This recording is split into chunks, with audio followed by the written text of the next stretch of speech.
Dok, ano ba dapat ang unang isubo ko sa umaga? Sabi nila, bawal ang kanin, bawal ang maalat, bawal ang lahat. Magugutom na lang ba ako? Yan po ang madalas na reklamo ng mga pasyente ko na takot sa kanilang kidney lab results.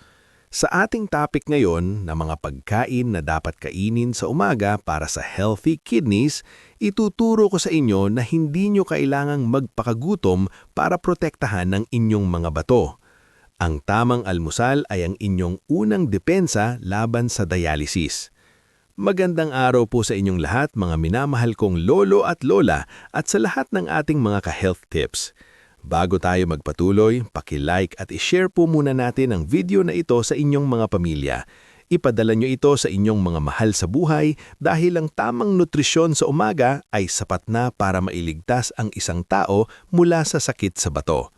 At kung bago ka lang, paki-subscribe na sa Doc Mateo Health Tips at i-click ang bell icon para lagi kayong updated sa ating mga health secrets. Ngayon, nais ko munang bigyang pansin ang ilang replies mula sa ating community tungkol sa kanilang morning habits.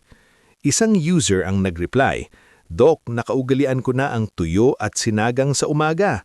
Masama ba talaga yon sa kidney ko?" Sabi naman ni Lolo Peping, 65 na ako at gusto kong malaman kung anong prutas ang pwede sa almusal. At may isa pang nag-reply, "Salamat Doc Mateo, dahil sa mga tips mo ay bumaba ang creatinine ng asawa ko." Bago ko ibahagi ang kwento ni Mang Lito, lagi po nating tatandaan na ang lahat po ng payong ibinibigay ko rito ay dagdag kaalaman at edukasyon lamang. Hindi po ito dapat ipalit sa payo ng inyong nephrologist o dietitian, lalo na kung kayo ay sumasailalim na sa dialysis. Ang diet para sa kidney ay pabago-bago depende sa stage ng inyong sakit. Kung kayo ay may mataas na potassium o phosphorus, kailangan ng mas malalim na pagsusuri ng inyong doktor. Ang inyong kaligtasan ang laging priority natin dito. Hayaan niyo munang ibahagi ko sa inyo ang kwento ni Mang Lito, 68 years old, isang retiradong pulis. Sanay si Mang Lito sa heavy breakfast, sinagang na maraming bawang, pritong itlog at ang paborito niyang tuyo o tinapa tuwing unaga. Para sa kanya, ito ang nagbibigay sa kanya ng lakas para sa buong araw. Ngunit nitong huling check-up niya, nagulat siya dahil ang kanyang creatinine ay biglang tumalon sa 1.6 at ang kanyang blood pressure ay hindi na bumababa sa 150/90. Sabi niya sa akin, "Doc, hindi ko naman alam na ang paborito kong almusal ang unti-unting sumasakal sa mga bato ko. Ang alat mula sa tuyo at ang sobrang protina mula sa karne sa umaga ay naging pasanin para sa kanyang tumatandang kidney." Dahil ayaw niyang mauwi sa dialysis, nagdesisyon si Mang Lito na baguhin ang kanyang morning routine. Sinunod niya ang listahan ng mga kidney protectors na ibinigay ko sa kanya.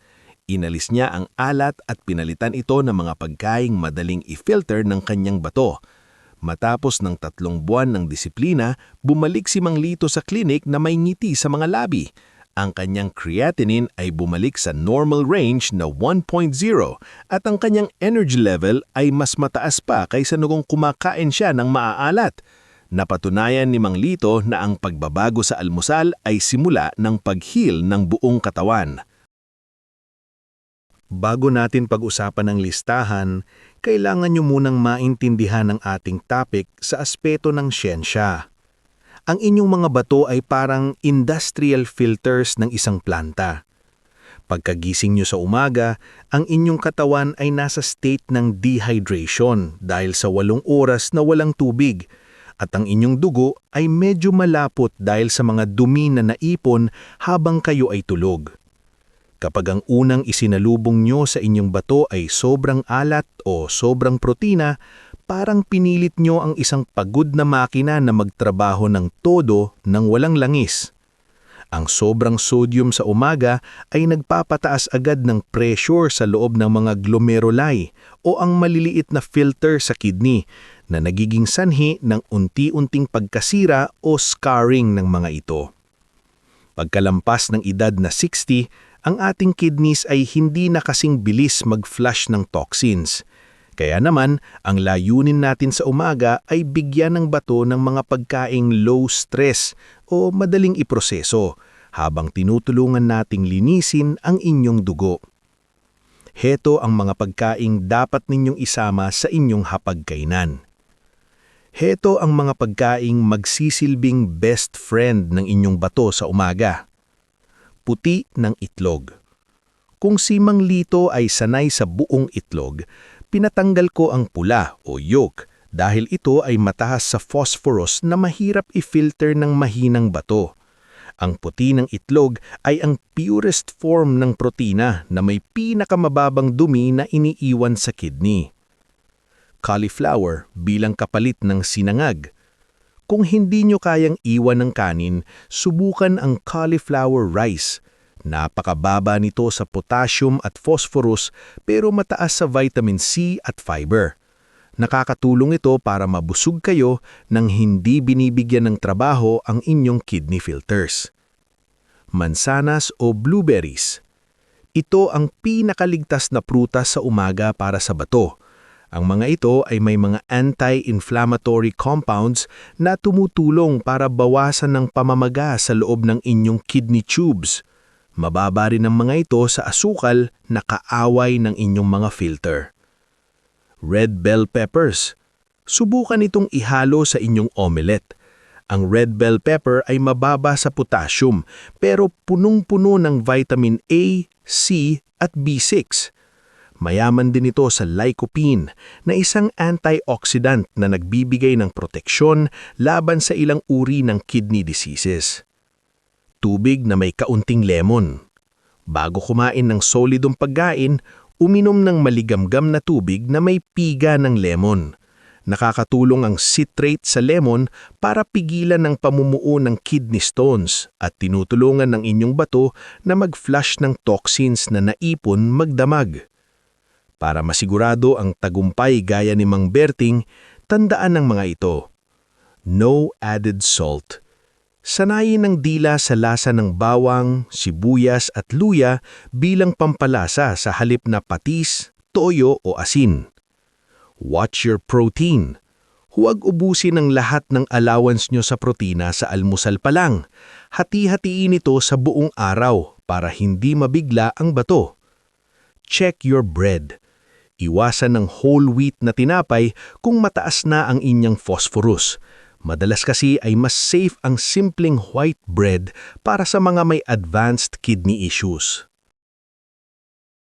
Ayan po mga minamahal kong lolo at lola. Ang inyong almusal ay pwedeng maging gamot o lason. Kayo ang may hawak ng kutsara.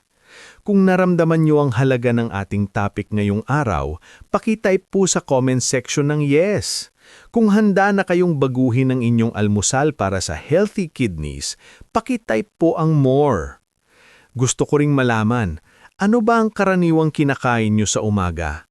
I-comment nyo po sa ibaba at susubukan nating suriin kung ito ba ay safe para sa inyong bato. At huwag din nating kalimutang pag-usapan ng nocturia o ang madalas na pag-ihi sa gabi. Alam niyo ba na ang sobrang alat na almusal at hapunan ang humihila ng tubig sa inyong katawan na siyang ilalabas ng inyong bato sa gabi kaya pabalik-balik kayo sa banyo? Kapag inayos niyo ang inyong pagkain sa umaga, mas gaganda rin ang tulog niyo sa gabi. Sasagutin po natin ang inyong mga katanungan tungkol sa creatinine at tamang diet. At para sa ating susunod na video, anong paksa po ang gusto ninyong pag-usapan natin? Maraming salamat po sa inyong pakikinig. Malinis na bato at masiglang umaga para sa ating lahat. Paalam po!